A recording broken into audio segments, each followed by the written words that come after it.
Exercise 6.3 का question number 1 को solve किया था। तो आज हम करेंगे क्वेश्चन नंबर 2 और हमें उम्मीद है कि मेरा बताया हुआ तरीका जो है वो आपको समझ में आ रहा है।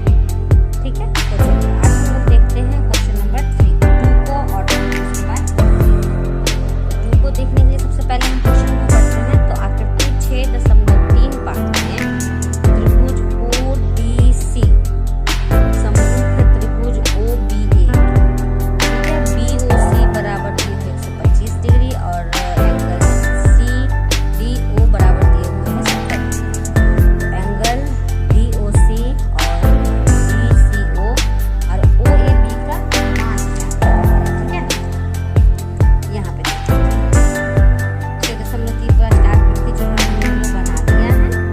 इसमें एंगल OCD और OBA ये दोनों त्रिभुज जो है वो समरूप है और एंगल BOC मतलब ये एंगल का वैल्यू दिया हुआ है 125 डिग्री और CDO का मान दिए हुए हैं 70। तो बाकी DOC, DCO और OAB का मान जो है वो हमें निकालना है। तो सबसे पहले एक हम लोग देखते हैं कि अगर ये रेखा देखिए, ये दो समांतर रेखा है, ये एक प्रतिच्छेद करती हुई रेखा है, या इसको अगर हम रैखिक रेखा कहते हैं। तो एक रैखिक रेखा होता है, उसमें कोणों का योग कितना होता है? तो 180 डिग्री, ठीक है, 180 डिग्री होता है। तो यहाँ पे देखिए, तो यहाँ पे दिए हुए हैं COD का मान दिए हुए हैं और DOC ये दोनों का मान जो है वो तो हमको यहाँ पे अगर हम लोग देखते हैं तो ये सीधी रेखा जो है वो 180 डिग्री का होता है। इसके अनुसार जो है अब इसका मान जो है वो निकालते हैं। तो हम लोग को सबसे पहले लिखना होगा, हल करते हैं। तो एंगल दिख रहा है, एंगल DOC इस एंगल अब प्लस एंगल BOC इस रेखा में हम इस एंगल का मान निकाल रहे हैं, ये दिया हुआ है एंगल BOC दोनों का मान कितना होता है? तो दोनों का मान होता है 180। ठीक है, ये आपको पता है। तो कैसे होता है? रैखिक है, इसका कारण भी लिखिए।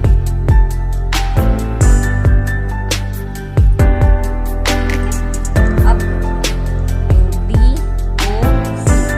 ये वैल्यू तो हमारे पास नहीं है, तो यहाँ एंगल DOC BOC का मान है मेरे पास 125 बराबर हो गया कितना? 180।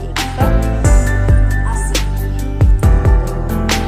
एंगल DOC बराबर क्या हो गया? 180 प्लस तो हमने क्या है 125। तो दोनों को हम लोग माइनस करेंगे तो एंगल DOC का मान हमारा हो गया 55। ठीक है, यहाँ पे देखिए DOC तो एक तो हमने निकाल लिया। अब हम लोग चलते हैं, मतलब ये जो है ये मेरा निकल गया, ये एंगल जो है वह निकल गया। तो अब यहाँ पे अगर आप लोग ध्यान से देखते हो तो CDO ये एक त्रिभुज है। इस त्रिभुज में दो कोण का मान हमारे पास है, तो तीसरा कोण हम लोग आसानी से निकाल लेंगे। कैसे निकालेंगे? क्योंकि त्रिभुज के तीनों कोणों का योग जो होता है वह 180 डिग्री होता है। ठीक है, तो चलिए हम लोग यहाँ पे लिखते हैं angle CDO plus angle DOC plus angle OCD बराबर कितना? तो 180 डिग्री। क्यों 180 डिग्री? तो यहाँ पे लिख देंगे त्रिभुज के तीनों कोणों का मान कितना होता है?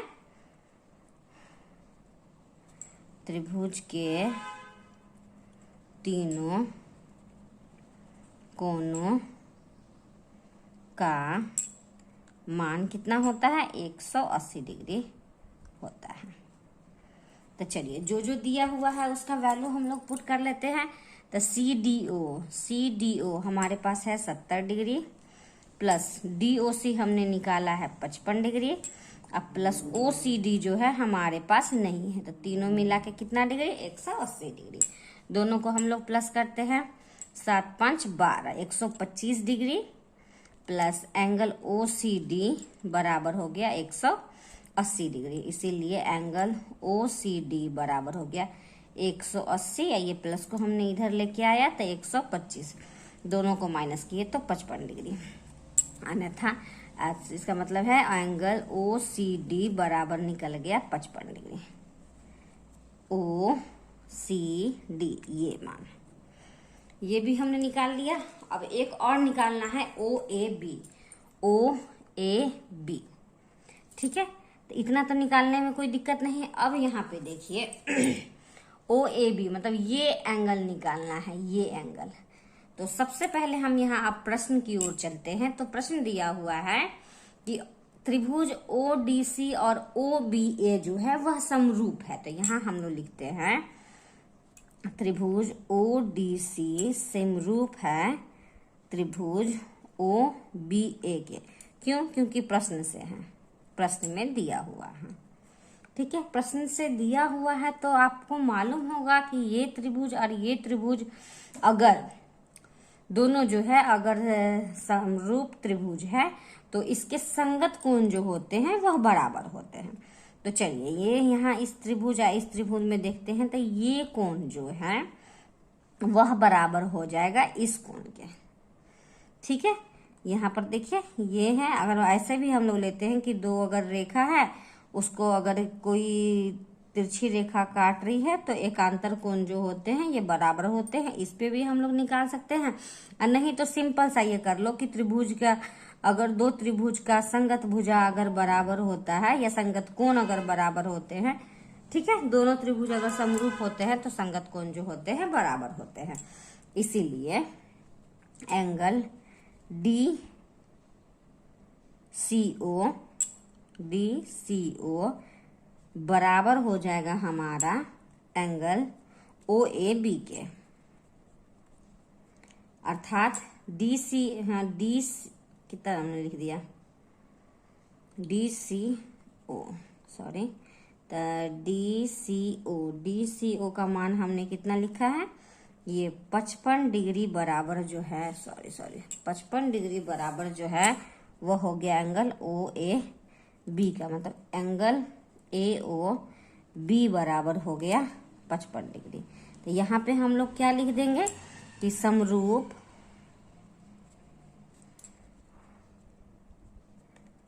त्रिभुज के संगत कोण के कारण। ठीक है, क्या हुआ, त्रिभुज के समरूप त्रिभुज के संगत कोण जो होते हैं वो बराबर होते हैं, इसलिए एंगल DCO बराबर हो गया एंगल OAB। तो OAB का मान जो हो गया 55 डिग्री, मतलब हमने ये भी निकाल लिया है। तो प्रश्न 2 जो है एक्सरसाइज 6.3 का क्वेश्चन 2 नंबर जो है वो हम लोगों ने कंप्लीट किया और हमें उम्मीद है कि आपको समझ में आया होगा। तो आज हमने जैसे कि स्टार्टिंग की वीडियो में ही बोला है कि आज क्वेश्चन नंबर 2 और 3 को भी कंप्लीट करवाएंगे। तो चलिए अब आते हैं क्वेश्चन नंबर 3 की ओर। बहुत ही आसान प्रश्न है, बस ध्यान से सीखिएगा। ये रहा आज का प्रश्न संख्या 3। प्रश्न को हम लोग सबसे पहले पढ़ेंगे। तो समलंब ABCD जिसमें AB समानांतर है DC की, AB समानांतर है DC के विकर्ण AC और BD परस्पर O पर प्रतिच्छेद करते हैं। दो त्रिभुज की समरूपता कसौटी का प्रयोग करते हुए दर्शाइए कि OA बटा में OC और BO बटा में OD। ठीक है, यह जो है आज का प्रश्न संख्या 3 का प्रश्न दिए हुए हैं। तो चलिए सबसे पहले हम लोग क्या करते हैं, तो सबसे पहले हम लोग यहाँ लिख लेते हैं कि कौन कौन सा त्रिभुज जो है यहाँ पे बोल रहा है, देख लेते हैं। ये समानांतर है इसके, तो सबसे पहले हम लोग त्रिभुज AOB और त्रिभुज OCOD में लेते हैं। तो त्रिभुज AOB एवं त्रिभुज COD में। ठीक है, तो यहाँ देखिए अगर इस त्रिभुज का हम लोग मान लेते हैं, तो अगर दो रेखा है ऐसे, ठीक है, समानांतर रेखा है, उसको अगर तीसरी कोई रेखा जो है वो प्रतिच्छेद करती है तो क्या होते हैं, तो एकांतर कोण जो होते हैं वो बराबर होते हैं। मतलब ये कोण जो होता है ये इस कोण के बराबर होगा।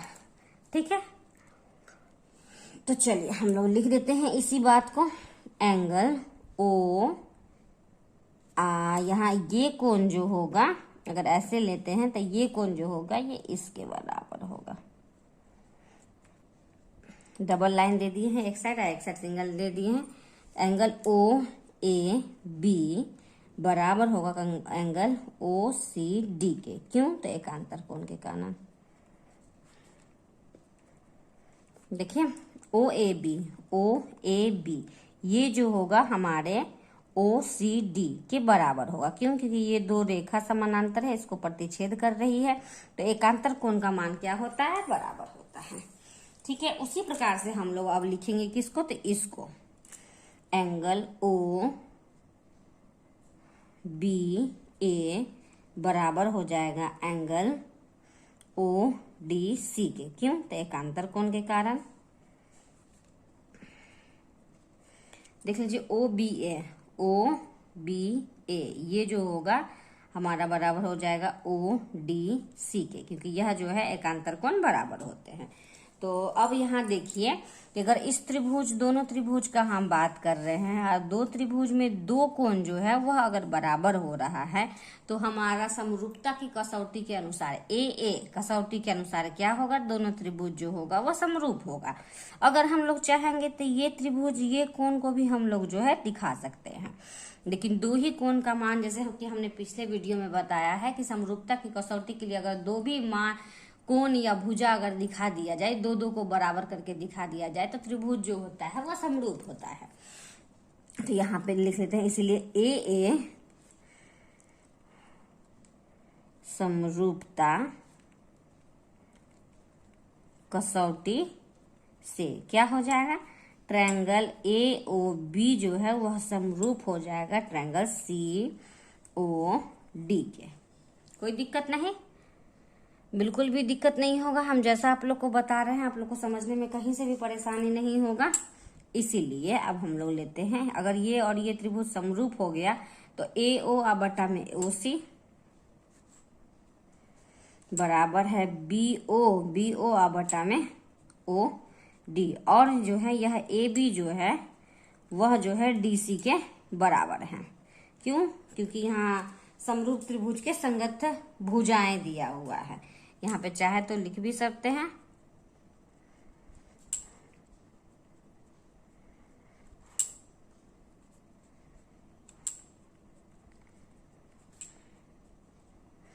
तो हमारा प्रश्न जो है वह इतना ही दिया है कि ये दोनों जो है यहाँ समानांतर प्रश्न में दिया ना, इसलिए इसको भी हम लोग लिख सकते हैं। तो हमें सिद्ध करना था कि ओ ए बटा ओ सी या ओ बी बटा ओ डी, इसीलिए हम लोग बस कर देंगे ए ओ बटा में ओ सी बराबर में ओ बी बटा में ओ डी। यहाँ पे आके जो है हमारा प्रश्न संख्या 3 का भी हल जो है वह कंप्लीट हुआ। और हमें उम्मीद है कि आज मेरा बताया हुआ तरीका आप लोग को बिल्कुल ही समझ में आया होगा। ठीक है, तो आज जैसा कि हमने इस वीडियो के स्टार्टिंग में ही बोला था कि क्वेश्चन नंबर 2 और क्वेश्चन नंबर 3 को आज हम लोगों ने करवाएगा, तो वो जो है हमने करवा दिया है। तो क्वेश्चन नंबर 2 और 3 आप लोग जो है अगर देखे हो तो वीडियो को पॉज करके अच्छे से नोट कर लीजिए, और फिर अब जो है हम क्वेश्चन आगे 3-4 का क्वेश्चन जो है नेक्स्ट वीडियो में लेके आएंगे। तो चलिए, अगर आपको मेरा बताया हुआ तरीका अगर समझ में आ रहा है तो प्लीज चैनल को लाइक कीजिए, सब्सक्राइब कीजिए, और जितना ज्यादा से ज्यादा हो सकता है अपने दोस्तों के साथ शेयर कीजिए। आप जितना ज्यादा मेरे वीडियो को देखेंगे उतना हमको अच्छा लगेगा, और हम और अच्छी तरीका से वीडियो को बनाएंगे, आप लोग को मैथ समझाएंगे।